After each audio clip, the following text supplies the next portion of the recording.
How's first couple weeks of spring ball been? It's been good. I tell you what, like starting in year 2 in a system, just the amount of stuff you're able to hit the ground running with and building from is kind of night and day from year 1, and that's in any system, and we've done that. Like, I feel like we've been challenging our vets mentally and physically this spring just to pick up where we left off at the end of last year and kind of build from there. So that part's been encouraging. What's it been like to be kind of on this journey with Drew? Kind of you developing as a coach, him developing as a quarterback. Can you take us through that? It's been special. I mean, from recruitment to now, just kind of seeing his growth and the ups and the downs along the way and learning from both of those, the good and the bad. It shaped him into who he is, and he puts in the work. Like, he's so easy to coach. He always has been.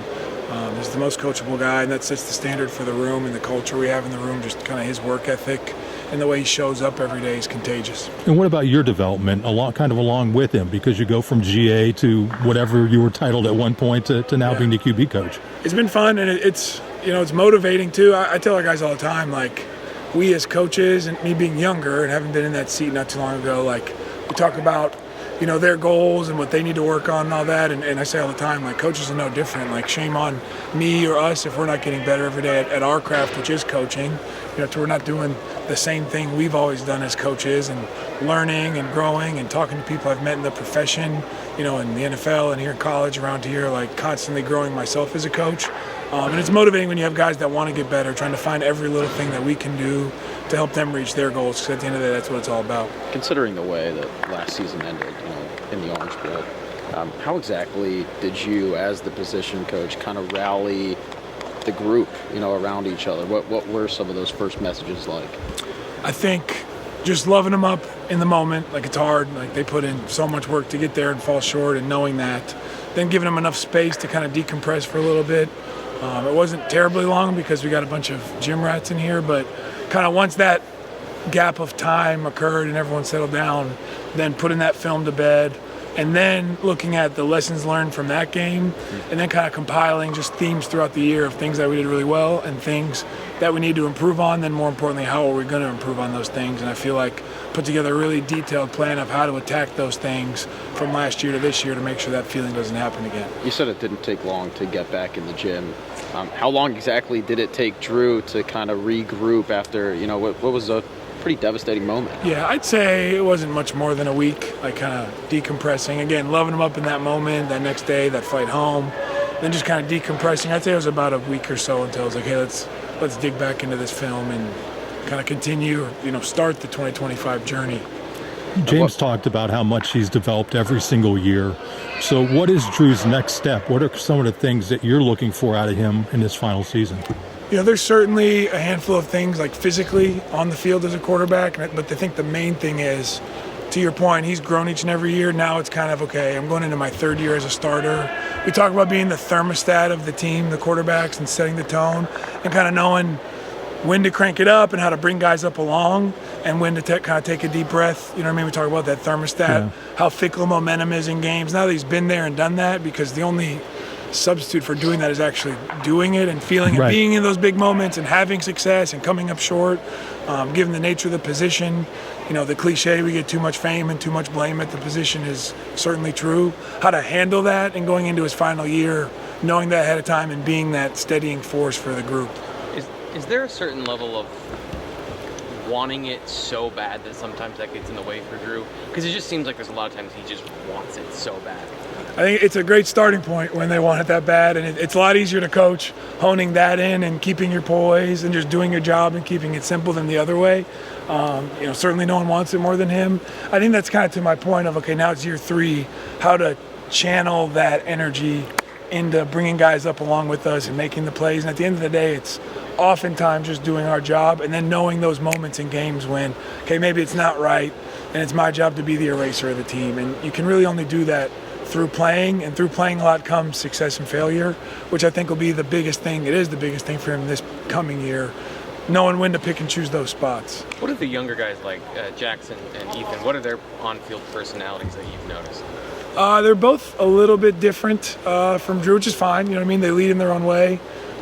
They work their tails off. I know the room respects them a lot because of that. They're both very talented. And they're kind of where Drew was a year or two ago, right? Like finding their voice and when to pick their spots to be vocal. And that's what me and Trace run them all the time now. Is like, hey, just because you're not the guy right now, that doesn't mean you can't find your own spots to lead and be heard on the field when things are going well or not going well. Those are all learning moments at the spot. And then just being a sponge around Drew because he's currently doing it, and that's invaluable for them to kind of see what it looks like at a high level in our room. You talked about the experience of just simply playing, given the fact he was in the college football playoff, it was on a very high stage. Orange Bowl didn't end the way maybe he wanted it to go. How do you think he can grow from that very moment? Do you sense maybe he's gotten a little hungrier since then? There's no doubt about it. I think him and the whole team, like whenever you come that close to your ultimate goal and fall short, and you go back and watch the one or two plays at each position, I'm sure, but speaking of ours, that, hey, if I would have done this or that different, those are all learning moments. And, they're kids and they're human beings, like failing in such a big stage and a big spotlight. It's humbling, but it's put a chip on their shoulder going into this offseason in terms of, hey, we're that close, and now it's just these little gains here and there to get us over the hump. Could you talk about where Jackson and Grunk are kind of going into or in the middle of this spring, and then maybe touch on Beckham too? I know he's relatively new, but obviously a big kid. Yeah, no, Jax and Grunk have been competing their butts off. Very pleased with where they're at so far through spring. The biggest thing we talk about right now is not if mistakes happen, but when they happen, do we learn from them and not make the same mistake again? Because that's the position. Very pleased with where they are mentally running the offense. They're not getting a diluted down version of the offense. They have to handle a lot at the line of scrimmage, and they're gym rats, no different from Drew. So pleased with them. It's just about stacking days and, again, like learning from the mistakes that come up. Not being scared to make them, but then learning from them and not making them again. And Kritz, I'm very pleased with him so far. He's kind of got the scaled down version, and for him it's just earning the trust of, can I operate and do my job? Early enrollee freshman, it's drinking water through a fire hose, but same thing, like just stack days and be consistent, and particularly the last few, he's steadied off and really done a pretty good job. Was I'm pleased with him. Interception something you guys ever watched on film, you and Drew? Yeah, after about a week and a half. We watched the whole thing front to back after about a week once it wasn't quite as fresh. What did you guys take away from that, the way that maybe he consumed it? Consumed it well. Again, he's very coachable. Once the emotion kind of died down, you get just into the nitty-gritty of, your footwork on that play or your eyes, and just keeping it simple within the framework of that play. And again, I think once all the noise dies down, the emotion, you can see it a little clearer, like, okay. And then, hopefully we can earn our way back there one game at a time. But now I've been there and I know, like, hey, whether it's spring ball, I tell them all the time, whether it's spring ball, practice 7, or the Orange Bowl, 3rd and goal to win the game, the play's the play. You know what I mean? Like, keep it simple, rely on your muscle memory, and trust your training. I think that's the biggest takeaway. Danny, you had mentioned Trace earlier. How has he kind of settled into this whole coaching thing? I know it's early for him. Yeah. In spring ball. It's been awesome, man. Tell you what, like having Trace in there with us and empowering him, I tell him, like, this isn't one of those things where, like, because of a title, like, I talk and then you talk after. Like, we're in this thing together. Like, our job is to get those guys better. So anything he can add, which is obviously a ton, having played here, having played at a high level and played in the NFL, like, it's made our room better. We're able to split up into 2 groups at times, meet together, always wanting to know, like, how he's done things or how he's been taught things. Again, like, I look at it like our job is to get the guys better, and anything that does that, we're going to do. And he's just a great dude to be around, too. And I've known him, prior to making this hire when he was still in out of the NFL and stuff like that, and him being around. So it's been seamless. The guys love him. Big help to the room. What's the person? I don't want to get you in trouble here with this question, but what's the personality of the offensive plan like this year? Do you foresee changes, adaptations to what you did last year, and I guess how does that affect what we might see on the field? I think it's still kind of a work in progress, right? Like any off season, like, hey, what are the things we did well and what can we expand on, and then what things might complement those things, off of what you're doing and expanding on. That's this phase of the year for any offense, and we're doing that now, and I think it's still a work in progress. You know what I mean? Nothing's written, but I'd say it centers around doing the things that you did well, building on those, limiting the other stuff, and then what can complement what you do really well. Are there a couple things you learned from Andy that really stick out? I'm sure it's more than a couple, but you get my point. Are there a couple things that he does that you think, okay, this is a pretty cool thing the coach does?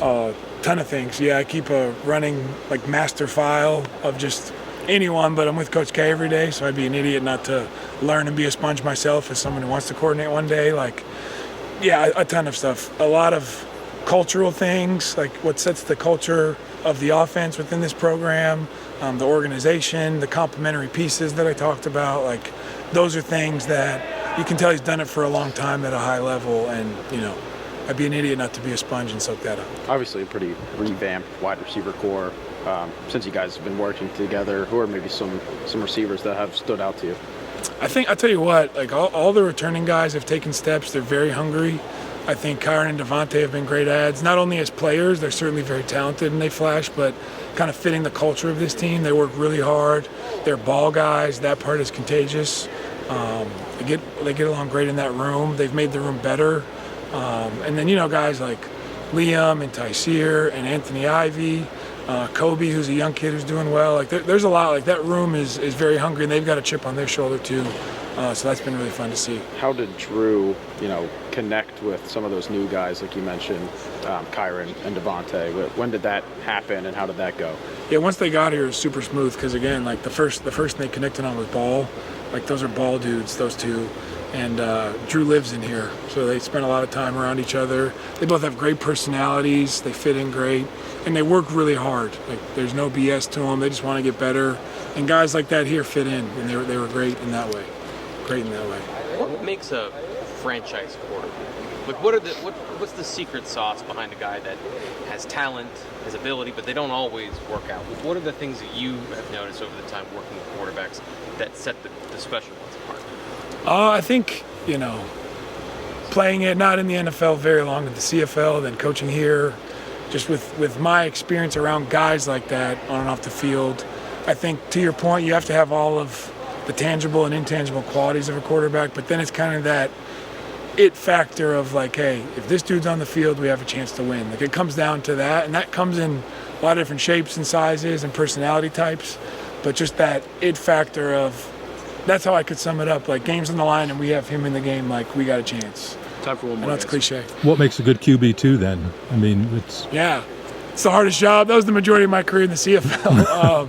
I didn't mean it in that way. No, I embrace it. I think the hardest part of being a two quarterback, different from almost any other position in sports, is you have to be ready to win the game, and you might play no snaps, you might play one snap, and it's the most important snap. And if a helmet falls off the first play, you got to carry us the whole way and be ready. You have limited reps leading up to it. You have to be a mental junkie and, snap of the finger. Like you look at, Bo last year on the road at Wisconsin, like You never know when your moment's going to come, and when it does, you got to be ready. That's really hard to do and stay locked in. And that's why he was great last year. Thanks, Danny. Thank you, Danny. Thanks, guys. Yeah, appreciate y'all.